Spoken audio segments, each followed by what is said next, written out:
Hello, everybody, and welcome to the September 11th, 2018 edition of the Ephrom Josine Show. I am your host, Ephrom Josine. So, our story tonight comes to us from the state of New York, where Andrew Cuomo is trying to defeat Sylvia Nixon.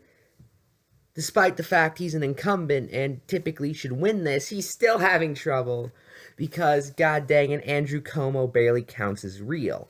However, he found a new way to officially defeat Nixon. Anti-Semitism. As a mailing order he sent out recently says, quote, Governor Cuomo is standing up for New York's Jewish community. How is he doing this? Why, he's provided over $200 million to support Yeshus, and is standing up against anti-Semitism. Signed the first in the nation executive order against BDS. Wait a minute. Doesn't that go against this thing we have? You may have heard of it, Andrew. It's called the First Amendment.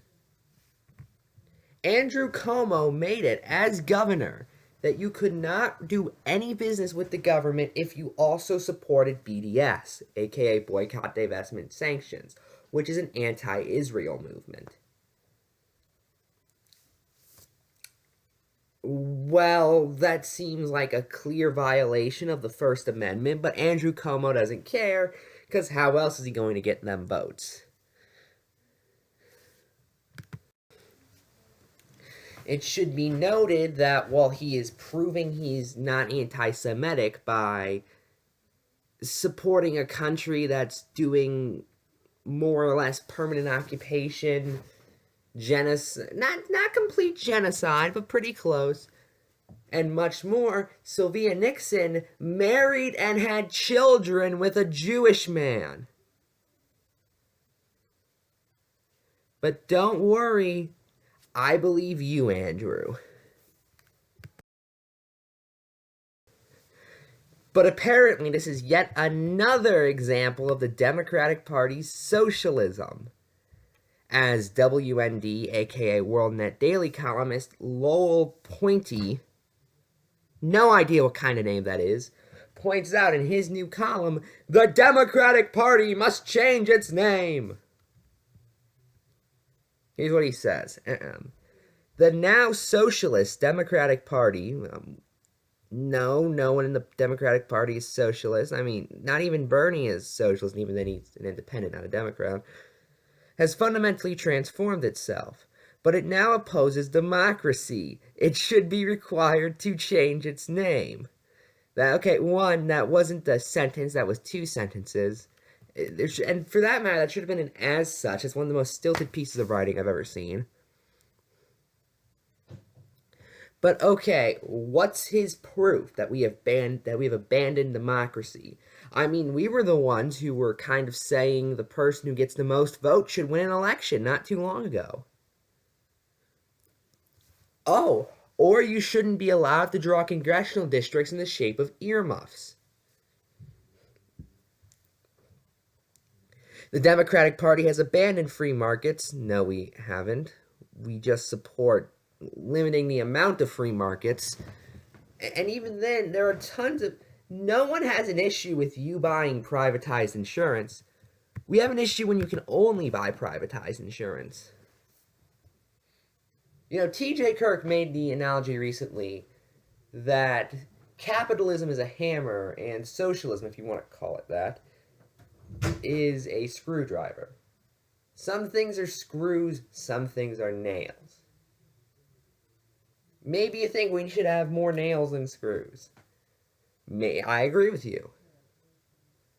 However, that doesn't mean that we should just throw out screwdrivers. We're not even 2 paragraphs in, and this is one of the dumbest things I've ever read. Working class and middle class Americans. A majority of its voter base is now young African Americans, Latinos, and other groups. Aren't all people groups? These minority voters rightfully ask why aging white politicians devoid of any new or constructive ideas are ruling their party. There is nothing stopping any of these blacks or Latinos from running if they really are so worried about that, for the record. We did have some laws like that on the books for a while, but now they. And by the way, compare and contrast the amount of black people that are currently in the Democratic Party in Congress to the amount of black people that have ever been in Congress as Republicans. Between the 1860s and 1960s, at a 100-year period, there were 3 Republican black representatives. Now, you may say there were 0 black Democrat representatives. And you'd be right. However, there are around 30, at least, black Democrat representatives today. So I think we've more than made up for it, at least in the eyes of black America. And who are you to really tell them, no, they're still the party of racists? The Democratic Party, ever since it began 2 centuries ago, has used racist divide and conquer identity group politics to gain power. Our farmers left political parties out of our Constitution because they are faction organizations that ignore the national interest and gain power by putting Americans against each other. I'm sorry, framers. And, by the way, if so, they did a really bad job at it, considering they were the ones who formed the first political parties. Because here's the thing, a lot of them didn't exactly agree with what the Constitution meant. The first 2 political parties, the Federalists, which I think was created by John Adams, and the Democratic Republicans, created by Jefferson, greatly disagreed on how the Constitution worked. Adams believed you could do anything you wanted as the government as long as it didn't violate the Constitution. Jefferson said you can only do what is said in the Constitution. In fact, you could say John Adams believed the Constitution was a living document that changes over time as society changes. And Jefferson was a purist. He liked the words that were written. And Washington was against the concept of political parties, if I'm not mistaken. But yeah, that's really what started. For that matter, political parties are completely are going to form in democracies no matter what, unless you genuinely just want rich people to take over. But you're a Republican, so that's normally what you do want. Democrats were the party of the slave owners, Ku Klux Klan, Jim Crow, and Bull Connor. Today, Democrats still practice hateful racial polarization, even if the races change. Okay. This has been talked about time and time again. I'm going to see if he brings up any specific points. But let's go down the list. The KKK currently endorses Republicans, as they have for years. I'm pretty sure David Duke actively ran as a Republican for Senate, not in 2016. It should be like a, no, you don't understand anything. But even then, we'll buy into this notion.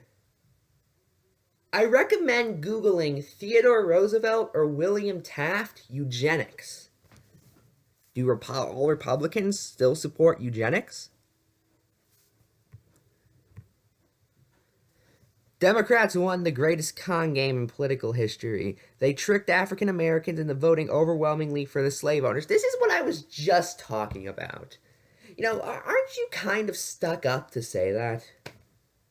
No, you're voting the party of races. Like, they have this thing, they're talking about now, the bigotry of low expectations. And you think African Americans can't even decide who's best for them to run the country. You are, at that point, you don't expect anything about them. Why even let them vote at that point if they're just going to ruin everything? Instead of the party of the slaves' great empirical Abraham Lincoln. I probably pronounced that wrong. Lincoln was a national unionist when he died, not a Republican. And before that, he was a Republican, then he was a Whig for a while.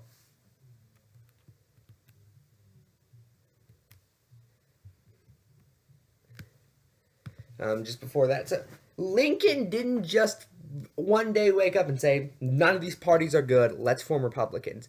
Now, he was a Whig for a very long time. He was even a representative as a Whig for at least a good, I think, just one term.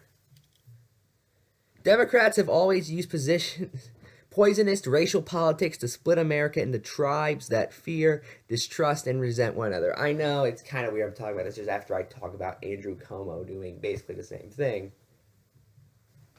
But the point is, this guy is just, okay, what are your examples? Let's see. The good news is polls show both African Americans and Latinos starting to move away from the Democratic Party that so long has devised and exploited them for its own power.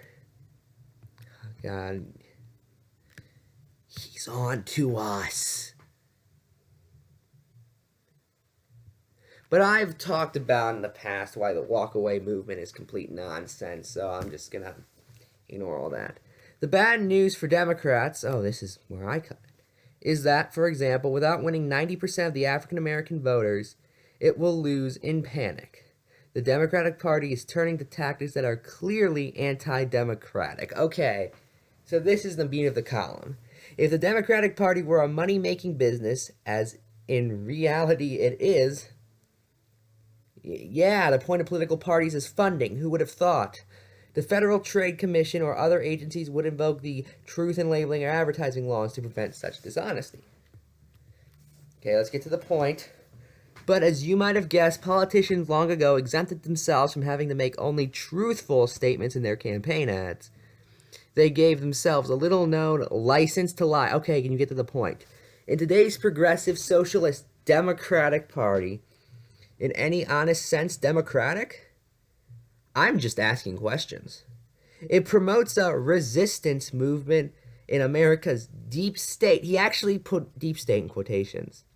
Of unelected bureaucrats, unelected Democratic judges, and conservative gagging unelected leftist media and journalists to undermine, impede, block, or sabotage the governance by our duly elected President Donald Trump. First off, he wasn't democratically elected. He was elected simply because of the Electoral College, which is not a democratic system. I thought the whole point was that democracy was bad, but apparently it's not. And yeah, no one elects journalists. That's because the boss hires them. That's how capitalism works. Unless you want Marxism, in which case you're the socialist. But even then, unelected judges were designed that way in the Constitution. That way, they had no ties to the majority of the people. Now, that ended up screwing up because they had ties to political parties, something that we didn't take into account. But, everyone makes mistakes. Democrats claim Trump won illegitimately with the help of Russia. And yeah, most of us have moved past that claim. The only evidence thus far of Russian collusion is Democratic President Barack Obama's politicization of the Justice Department and FBI spied on Republican Trump's campaign. Okay, he spied on everyone. That's what the NSA was. And you were supporting it. Don't pretend you weren't. Justifying this by FISA warrant improperly based on a Russian-connected dozer paid by the Democratic National Committee and its uninvestigated presidential candidate Hillary Clinton. Actually, she was investigated tons of times. So that's just a lie you're telling.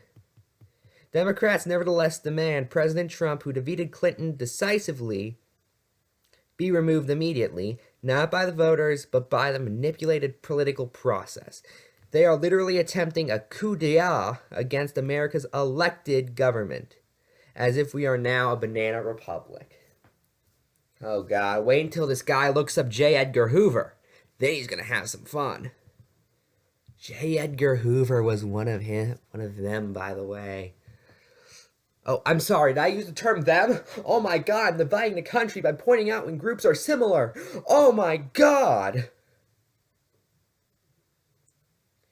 The spectrum of what leftist Democrats now demand ranges from impeachment. I'm against impeachment personally, but I won't deny there's a case you could probably make for it. To removal under the 25th Amendment for the purposes of mental incompetence, which, by the way, Donnie has shown, multiple psychiatrists have told you that, to the annulet of the Trump-Pence administration by a Supreme Court seizing such unconstitutional powers to remove a president. This is no crazier than what other leftist Democrats are doing. Black Mask Antifa terrorists violently attack conservative speakers and are praised by leftist CNN Chris Cuomo. Did he ever do that? Brother of New York's Democratic Governor Andrew Cuomo. Hey, we just talked about him. Who now uses regular threats to compel private companies to toe his ideological line and attack citizens' Second Amendment rights. Oh my God, freedom of association? I can't have that. Democratic media starts calling for assassinating the president. When? I mean, let me think. The only president who I think they ever actually called for an assassination for was... There were a few attempts under Bush, but they never got anywhere. I mean, no, every president has probably had an assassination attempt against them. That's just common now. Inspiring leftist activists like the Senator Bernie Sanders supporter who shot Representative Steve Scalise, you guys are still talking about this, and tried to murder other Republican lawmakers.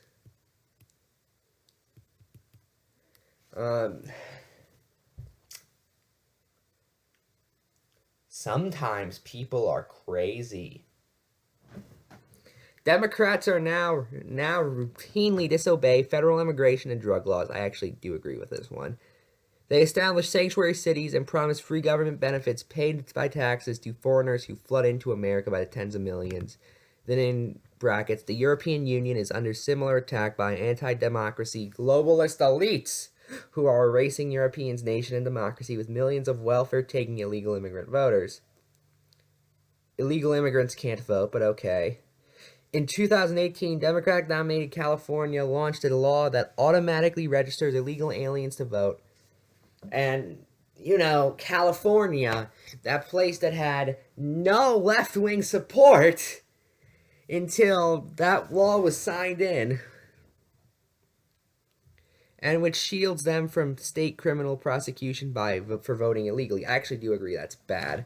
Democrats hate no longer communist Russia, allegedly influencing American democracy, but they have no problem with Russia giving Hillary Clinton $145 million. Actually, we do have an issue with that. And that's not actually what happened. I think he's referring to the uranium thing there, in which case what actually happened was Hillary Clinton just didn't stop it. It wasn't that she was involved, she just didn't stop it. Or with millions of illegal foreign voters in our elections to negate the ballots of American citizens. Isn't that why the Electoral College was created? A complete list of Democratic Party anti-democracy actions would run to thousands of pages. It is time to remove the mask and demand they use a truthful name such as the Anti-Democracy Party. Okay. Well, that's it. I'm Ephrom, and good night.